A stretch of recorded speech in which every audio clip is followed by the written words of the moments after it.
Ladies, I know this isn't fair, but we're all always running against the worst cliche of who people think we are.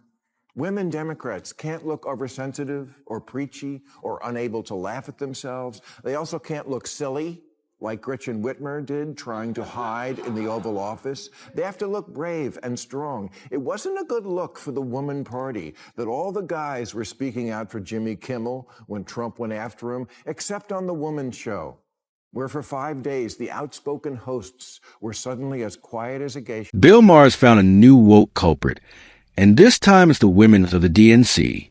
For years, Maher bit his tongue about how certain Democratic women helped drag the party into the swamp of woke absurdity. But now he's done staying silent. Fed up and fully loaded, Maher finally let the venom fly, and it scorched. His words cut through the hypocrisy like a hot knife through political correctness. No more soft jabs, no more diplomacy, just Maher unfiltered, torching the sacred cows of the left. Let's get in. Of all the ways America continues to divide itself, nowhere is it more pronounced than in gender. And until the Democrats come to grips with that, they won't have much success winning elections. Let's just put it out there. Women are the Democrats' base, and men who get hit in the head for a living are Trump's.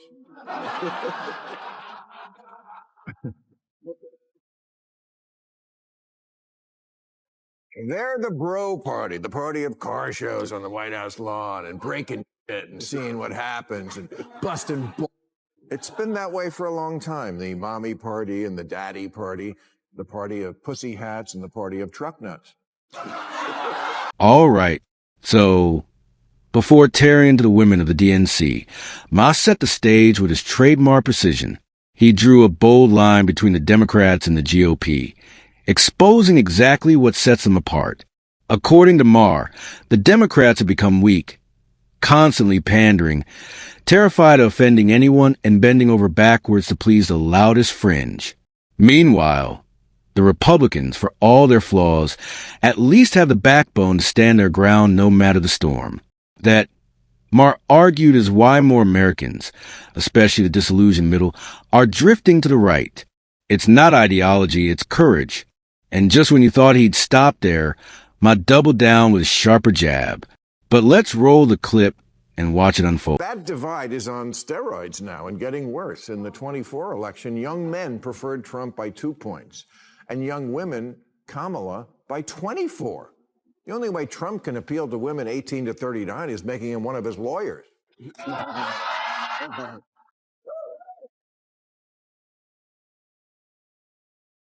Men and women can barely date anymore because they can't stomach each other's politics. That's why everyone is gay now. We're just done with each other. If you don't believe me, ask yourself, what podcasts do I listen to? Trump bros have 50,000 of them about politics and protein powder. While in the woman's sphere, the podcasts are all about balancing career and mother. People just don't know how to date anymore. Sure, dating has always been messy, but add politics a mix, and it's become an emotional minefield. What used to be about chemistry and connection has turned into ideological vetting. And no, this isn't a both sides issue. You can't pin this one on Republicans or MAGA supporters. The real culprits are the self-proclaimed woke warriors of the left. So hypersensitive and self-righteous that they can't even stomach a differing opinion over dinner. Instead of love, it's about loyalty to the narrative. Instead of attraction, it's alignment. The result, a dating apocalypse fueled by outrage, hashtags, and a complete loss of perspective. Blowing stat about the divide, 73% of boomer men disagreed with the statement, mental health challenges are an important part of my identity. 72% of Gen Z women said the opposite. They agreed mental health challenges are an important part of my identity. Okay, let's say it all together. Women are better than men. They're smarter and kinder and make way better firefighters. But I'm never moving past it isn't really the campaign slogan we're looking for. I'm sorry, Democratic women, but this is your party. You have a special responsibility to look tough. Senator Alyssa Slotkin seems to get that, and not just because of her service in Iraq and with the CIA, but because she says things like, Democrats need to Take the flag. Democrats have to stop being weak and woke, she said.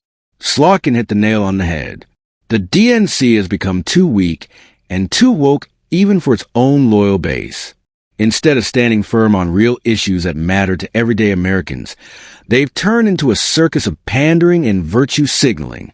Every bizarre ideology gets a platform while common sense is tossed straight out the window. The party that once stood for working-class values now bends over backward to appease its loudest, most radical fringes. In doing so, they've alienated the very people who built the Democratic Party in the first place. Slotkin didn't just call them out. She exposed the uncomfortable truth the DNC refuses to face. Their obsession with wokeness is eating them alive from within. Women back anymore. In many ways, they're leaving men in the dust. Women are much less likely to be unemployed now, less likely to blow a month's pay on DraftKings.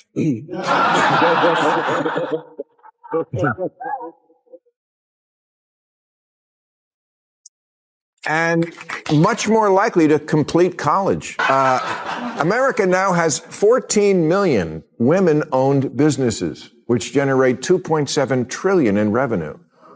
Yeah, women launch. And this right here is what the DNC doesn't want anyone to hear. Women in America are actually thriving. The cold, hard truth is that women are doing exceptionally well, and that doesn't fit the party's victimhood narrative. The DNC thrives on grievance politics, constantly preaching that women are oppressed, marginalized, and under siege. But the numbers tell a different story. Women are dominating universities, outpacing men in many industries, starting businesses at record rates, and shaping culture, politics, and media like never before. Yet, the Democrats can't celebrate that success. It robs them of their favorite talking point. They almost wish the statistics looked worse, so they could keep flogging the tired America hates women agenda. But the facts are stubborn, and they reveal what the DNC can't stand to admit. Women in America are women. Launched 49% of all new businesses in 2024, and the number of black women-owned businesses outpaced the growth rates of every other demographic.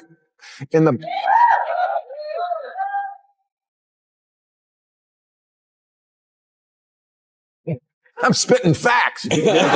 And these facts hit the Democrats right where it hurts. They're the ones who never miss a chance to play the race or identity card, painting America as an unfair, oppressive system. But here's the twist they didn't see coming. Black women are launching businesses at record rates, shattering that doom and gloom narrative. The success stories are real. The data is undeniable. And it completely undermines the left's obsession with victimhood politics. Deep down, you can almost sense their frustration that the stats don't match their script because progress doesn't fit the narrative. Yet, the truth remains. America is moving forward, breaking barriers and creating opportunities. And that's something everyone, regardless of political tribe, should be proud of. Barbie movie, when she storms into the Mattel boardroom, it's 12 people, all men. But Mattel is a real company. And in 2023, their boardroom was actually 6 men and 5 women. Perpetuating victimhood, especially when it's false, is not a great advertisement for leadership. Kamala Harris's new memoir of the 24 election is called 107 Days, but it should have been called Everyone Sucks But Me. Yes, that's right. In her new book, KLA Harris does what she's always done best, deflect and deny. Rather than owning up to her own failures, she points fingers in every direction but her own. She throws Joe Biden under the bus, painting him as out of touch and dragging down the ticket. She blames the Democratic Party for not rallying behind her early enough, claiming they sabotaged her chances before the race even began. And in a surprising twist, she even suggests that Pete Buttigieg, not Tim Walz, would have been a stronger running mate. As if that alone could have saved the campaign. It's the classic Kamala playbook. When things fall apart, it's everyone else's fault. Accountability nowhere to be found. Just excuses, blame, and revisionist history dressed up as reflection. 107 Days is a victim's title because, get it, she only had 107 days to win. Yeah, and $1.5 billion, and built-in army of about 75 million people who'd vote for any human-adjacent life form that wasn't Trump. But in 107 days, nothing is ever Kamala's fault. Biden lets her down by not stepping down sooner. Pouty face emoji. Gavin Newsom, he was asked for his endorsement, but texted, hiking, we'll call back. But then never did. And then he didn't even ask her to. And that right there is the perfect hallmark of wokeness. Blame everyone but yourself, and somehow always manage to play the victim. It's the classic nothing's ever my fault mindset. When people end up homeless, instead of tackling the real issues like addiction, mental health, or personal responsibility, the woke crowd points fingers at everyone else. The system, the government, capitalism, you name it. They refuse to acknowledge any individual accountability. Worse still, they double down by enabling the America itself lets Kamala down by not being ready for the running mate she really wanted, Pete Buttigieg. So she's stuck with the Home Depot paint salesman. And the rest is herstory. Poor Kamala. We made her the star of a rom-com and didn't even give her a gay best friend.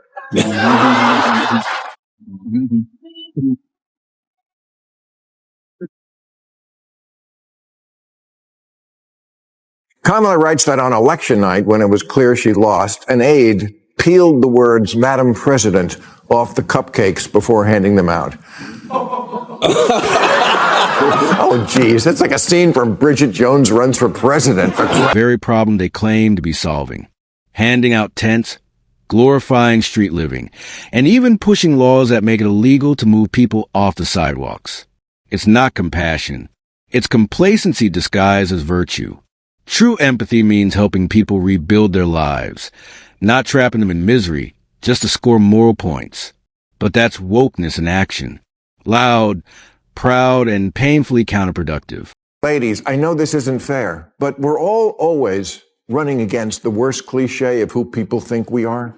Women Democrats can't look oversensitive or preachy or unable to laugh at themselves. They also can't look silly, like Gretchen Whitmer did, trying to hide in the Oval Office. They have to look brave and strong. It wasn't a good look for the woman party that all the guys were speaking out for Jimmy Kimmel when Trump went after him, except on the Woman Show, where for 5 days the outspoken hosts were suddenly as quiet as a geisha. We all know why Kamala didn't win the election, because she was weak, woke, and wildly unrelatable. Her record as vice president was a disaster from start to finish. She completely failed to manage the border crisis, dodge accountability whenever things went wrong, and couldn't answer even the simplest policy questions without spiraling into one of her infamous word salads. Her nervous cackling during serious interviews became the punchline of her own campaign. Beyond that, she lacked authenticity. Every speech sounded rehearsed. Every smile felt forced. She alienated moderates by leaning too far left, preaching identity politics instead of practical solutions. Her approval ratings plummeted because voters saw through the act. No vision, no leadership, just slogans and spin. In the end, Kamala didn't lose because of bias or circumstance. She lost because Americans were tired of empty talk and performative politics.